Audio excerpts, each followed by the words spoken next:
وہی آخر، وہی فرقان، وہی قرآن، وہی یاسین، وہی طٰہٰ، اول مصطفیٰ ہیں، اول مصطفیٰ ہیں۔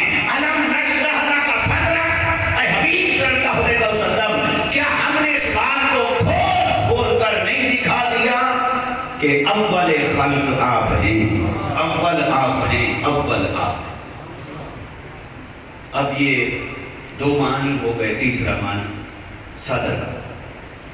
صدر کا تیسرا معنی ہے مصدر ہونا، مصدر۔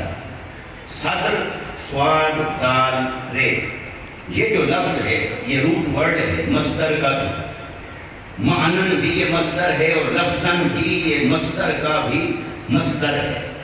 مصدر میں میم آ جاتا ہے، میم سواد دال رے، تو وہ میم جو لگا وہ اضافی، تو وہ جو میم بعد میں لگا اصل کیا ہے؟ سواد دال رے۔ تو صدر ہے، صدور اسی سے ہے، صادر ہونا اسی سے ہے۔ آپ کہتے ہیں کہ فلاں شے سے صادر ہوئی، مصدر کو مصدر کیوں کہتے ہیں؟ اس میں سے دوسرے لفظ بنتے ہیں۔ مصدر کو مصدر اس لیے کہتے ہیں کہ اس سے کوئی دوسرا لفظ بنتا، تو جس سے کوئی اور نکلے اسے کہتے ہیں مصدر، جس سے کوئی اور نکلے اسے کہتے ہیں، بولیے۔ تو اللہ نے فرمایا حبیب یہ جو میں نے کل عالمین بنائے ہیں یہ سب تیرے نور مبارک میں سے نکلے ہیں، یہ سب تیرے نور سے پیدا فرمائے ہیں، تیرے نور میں سے نکلے ہیں۔ تو الم نشرح لک صدرک، کیا ہم نے اس بات کو کھول کھول کر واضح نہیں فرما دیا ہے کہ حبیب صدر کائنات آپ ہیں، بمعنی مصدر کائنات آپ ہیں؟ حبیب کیا ہم نے اس بات کو کھول کر واضح نہیں فرما دیا ہے کہ آپ مصدر کائنات ہیں، آپ مصدر کائنات ہیں، آپ مصدر کائنات ہیں؟ کیونکہ اللہ نے سب سے اول اپنے نور کی برکت سے، اپنے نور کی طاقت سے، اپنے نور کی تاثیر سے نور مصطفیٰ کو بنایا، پھر اس نور کے چار حصے کیے، ایک حصے سے پیدا کیا قلم، دوسرے حصے سے پیدا فرمایا لو، تیسرے سے عرش، چوتھے کے پھر چار حصے کر دیے، پھر پیدا فرمائے فرشتے، حاملین عرش، دیگر ملائکہ، پھر جنت، پھر چوتھے حصے کے پھر چار حصے کر دیے، پھر اللہ نے زمین بنائی، آسمان بنائے۔ تو جتنا نوری ناری خاکی بشری جتنی کائنات ہے وہ اسی نور میں سے بنتی گئی، تو مصدر کائنات مصطفیٰ۔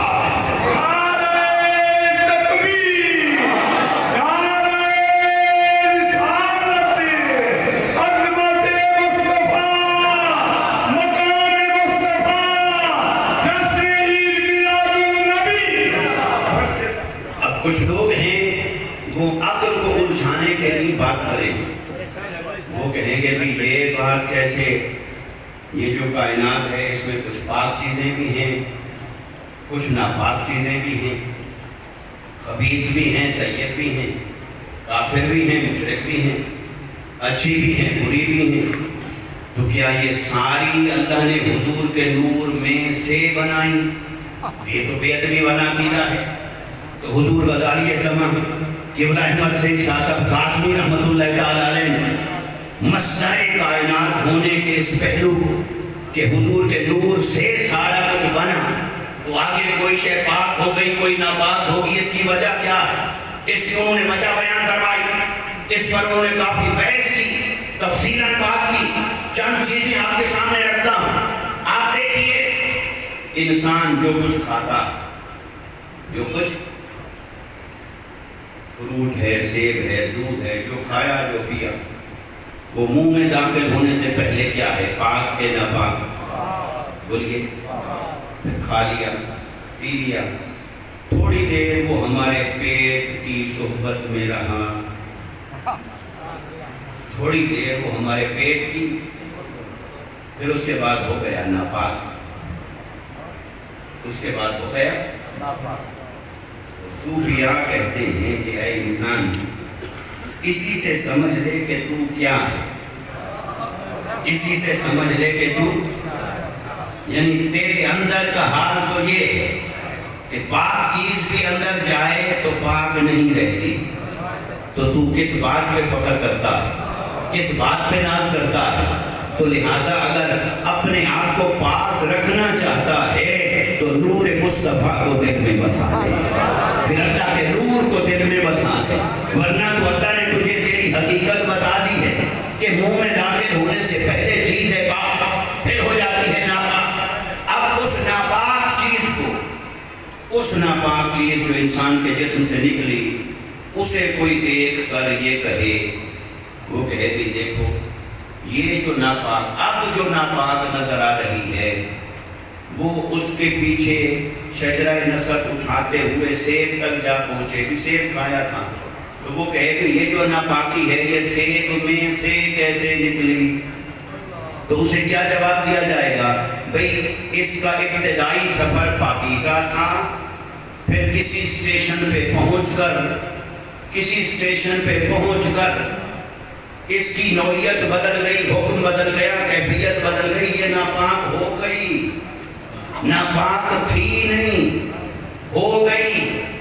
تو اصلاً کل کائنات پاک تھی، کہیں آگے پہنچ کر ناپاک ہو گئی۔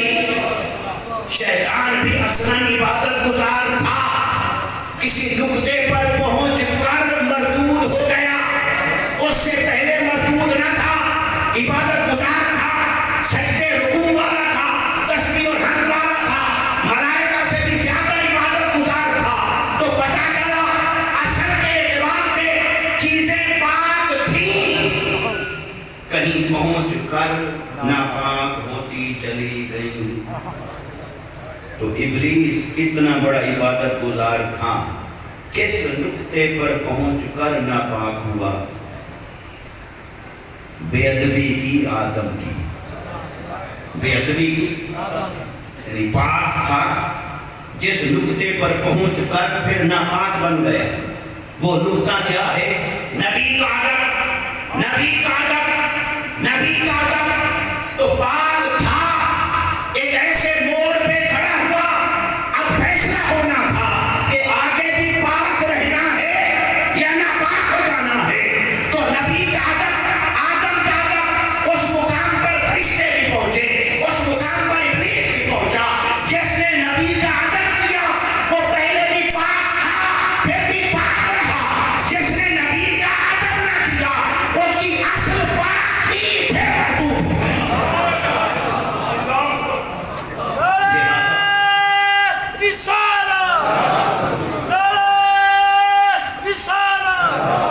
لہٰذا اس نقطے کو سمجھیں، کسی موڑ پر پہنچ کر کوئی شے ناپاک ہو جاتی ہے۔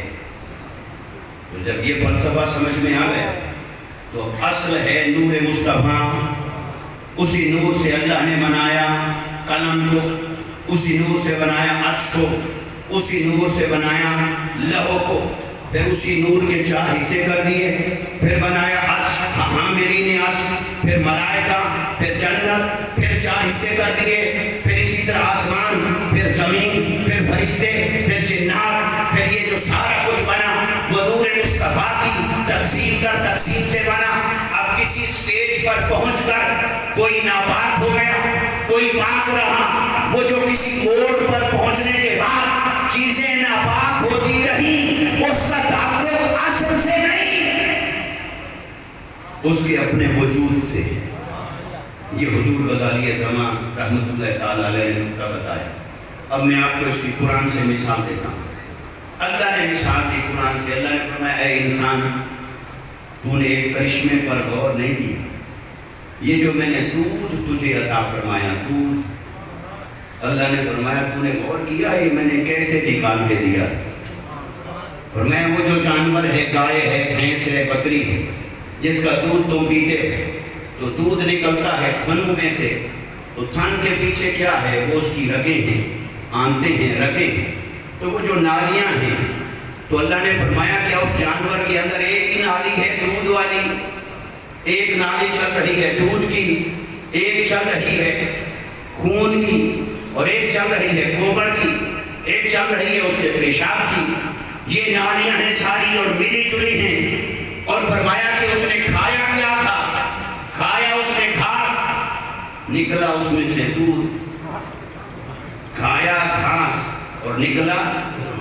اچھا، گھاس کا اور دودھ کا آپس میں رنگ ملتا ہے، ذائقہ ملتا ہے، شکل ملتی ہے، تاثیر ملتی ہے، تو یہ کیسے ہو گیا؟ کوئی کہے کہ یہ جو دودھ ہے یہ اپنی اصل کے اعتبار سے تو گھاس ہے، اصل کے اعتبار سے تو گھاس ہے، ہم کہیں گے اس اصل کو چھوڑ درمیان میں کوئی موڑ آیا ہے، اس موڑ پر جا کر کنورٹ ہوا ہے، تبدیلی آئی ہے، اس موڑ سے پہلے کچھ اور تھا، اس موڑ کے بعد کچھ اور بن گیا، موڑ سے پہلے شے کا ذائقہ اور تھا، بعد میں اور ہو گیا، رنگ اور تھا اور ہو گیا، تاثیر اور تھی اور ہو گئی۔ یہ کیا ہے؟ یہ اس کاریگر کا کمال ہے۔ اللہ نے فرمایا وہ کاریگر ایسا کاریگر ہے کہ گھاس کھلا کے دودھ نکال دیتا ہے، اور فرمایا اسی گھاس میں سے بنا ہے خون، اسی گھاس میں سے بنا ہے دودھ، اسی گھاس میں سے بنا ہے اس کا گوبر، اسی گھاس میں سے بنا ہے اس کا پیشاب۔ اب گوبر اور پیشاب تم نے کہا ناپاک ہے، خون بھی ناپاک ہے، دودھ کو تم نے حاصل کر لیا، یہ دودھ بھی آیا ہے اسی گھاس میں سے، یہ خون بھی بنا ہے اسی گھاس میں سے، تو یہ آج سائنس بتا رہی ہے، اور حتیٰ کہ جو دودھ بنا وہ جو گائے اور بھینس کا بکری کا دودھ ہے، اس دودھ سے آگے ہم نے کیا بنایا؟ دودھ سے ہم نے بنایا دہی۔ دودھ سے کیا بنا؟ بولیے۔ دہی سے کیا بنا؟ لسی۔ اس سے نکلا مکھن۔ تو آپ ڈاکٹر کے پاس جاتے ہیں، وہ کہتا ہے دودھ پینا پیتے رہو، لسی نہیں پی۔ اس کے پاس جاتے ہو، وہ کہتا ہے دہی کھاؤ لیکن لسی نہ پیو۔ اگر آدمی ڈاکٹر کے ساتھ لڑ پڑے، وہ کہے یہ کیا بات ہو گئی؟ یہ دودھ میں سے بنی ہے لسی، دودھ میں سے بنا ہے مکھن، پھر اسی میں سے ڈیری کی پروڈکٹس بن گئی، پنیر بن گیا، چیز بن گیا، کریم بن گئی، کیا سے کیا بنا لیا۔ تو وہ اصل کے اعتبار سے تو دودھ ہے، لیکن جو اس سے لسی بنائی آپ نے، اب دودھ اور لسی کا ذائقہ بھی نہیں ملتا، اس کا تاثیر اور اثر بھی نہیں ملتا۔ ایک چیز فائدے مند ہے، دوسری نقصان دہ ہے۔ مریض کے لیے دودھ فائدہ، لسی میں نقصان، تو بنا تو ایک ہی شے سے ہے، تو پتہ چلا یہ بنانے والے کا کمال ہے، وہ ایک شے میں سے کیا کیا بنا دیتا ہے۔ ارے رب نے بنائی کائنات، اس نے سب سے پہلے نور مصطفیٰ بنایا، پھر نور مصطفیٰ سے اللہ نے قلم کو بنایا، تو قلم اور نور مصطفیٰ اور لوح اور نور مصطفیٰ اور پھر اللہ نے عرش کو بنایا، عرش اور ہے، نور مصطفیٰ اور ہے، پھر اس نور کو تقسیم کیا، پھر آسمان بنائے، آسمان اور ہے، نور مصطفیٰ اور ہے، پھر زمین بنائی، یہ خاک اور مٹی ہے، یہ کچھ اور ہے، اللہ کا نور کچھ اور ہے، پھر فرشتے بنے، فرشتے کچھ اور ہیں، نور مصطفیٰ کچھ اور ہے، پھر جنات بنے، وہ کچھ اور ہیں، نور مصطفیٰ کچھ اور ہے، پھر کوئی باغ بنا، کوئی ناباغ بنا، کوئی طیب بنا، کوئی خبیث بنا، یہ ہر ایک کے نصیب کی بات ہے، اصلاً سب کچھ نور مصطفیٰ۔ نعرہ تکبیر، نعرہ رسالہ، نعرہ خلافہ، نعرہ حیدری، فیضان حضور غزالی زمان، فیضان حضور غزالی زمان، جشن عید میلاد النبی، سرکار کی آمد، سرکار کی آمد، برکات کی آمد، بدری کی آمد، سرکار کی آمد، نعرہ رسالہ۔ اس لیے دوستان محترم، بیٹا جب پیدا ہوتا ہے کسی کا، بیٹے کی شکل مختلف ہو سکتی، مگر اس کے خون کا ٹیسٹ کروائیں گے تو ڈی این اے بتا دے گا یہ اس میں سے ہے، یہ اس میں سے ہے، چاہے باقی کچھ ملے یا نہ ملے، تو وہ اصل بتا دیتا ہے کہ یہ اس میں سے ہے۔ تو بس بلا تشبیہ اور بلا مثال ساری کائنات کو اللہ نے نور مصطفیٰ سے بنایا۔ یہی وجہ ہے کہ اللہ نے فرمایا فَأَيْنَمَا تُوَلُّوا فَثَمَّ وَجْهُ اللَّهِ، فرمایا کائنات میں جدھر دیکھو گے، اگر دیکھنے والے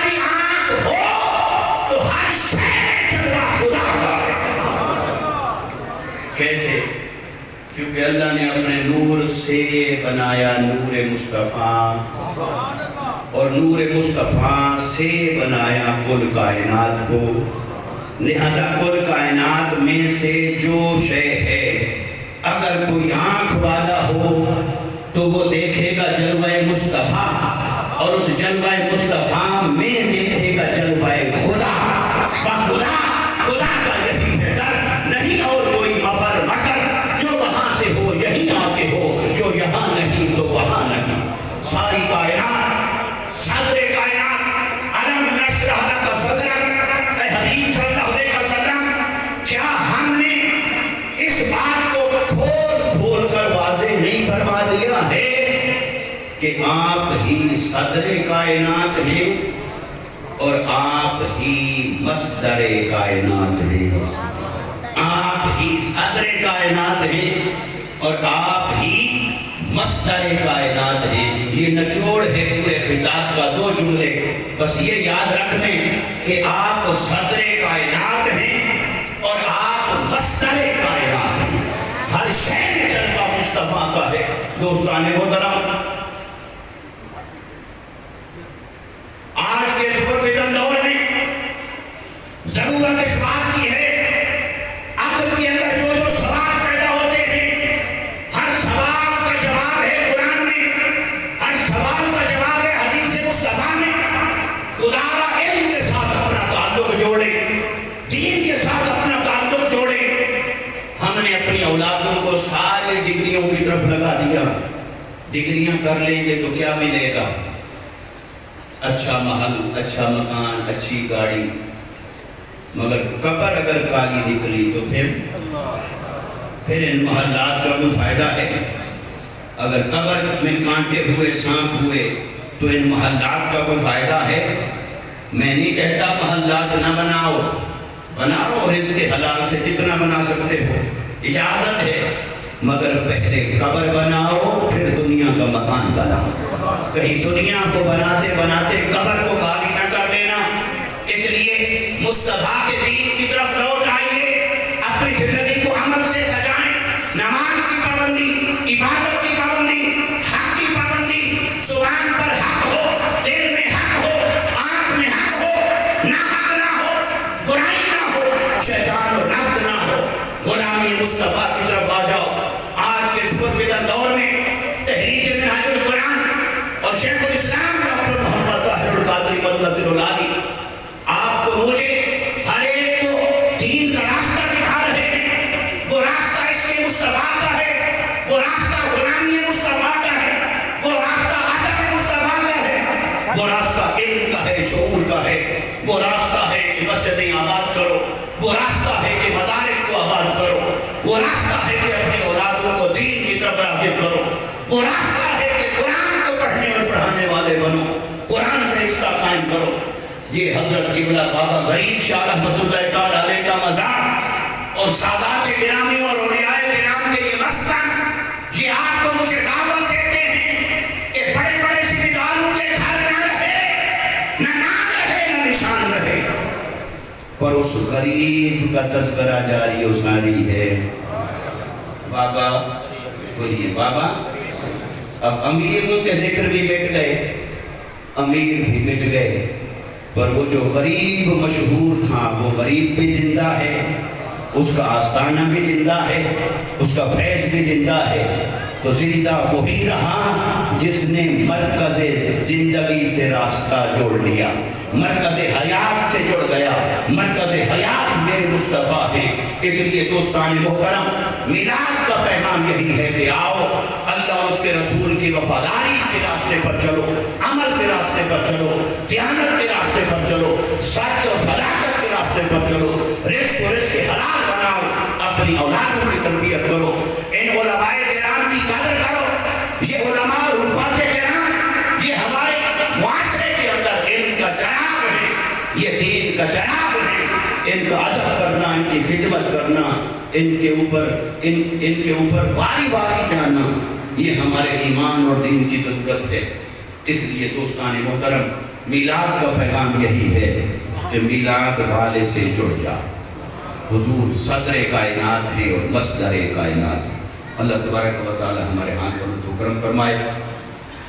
میں آخر میں ایک بار پھر مبارکباد پیش کرتا ہوں آپ تمام حاضرین کو،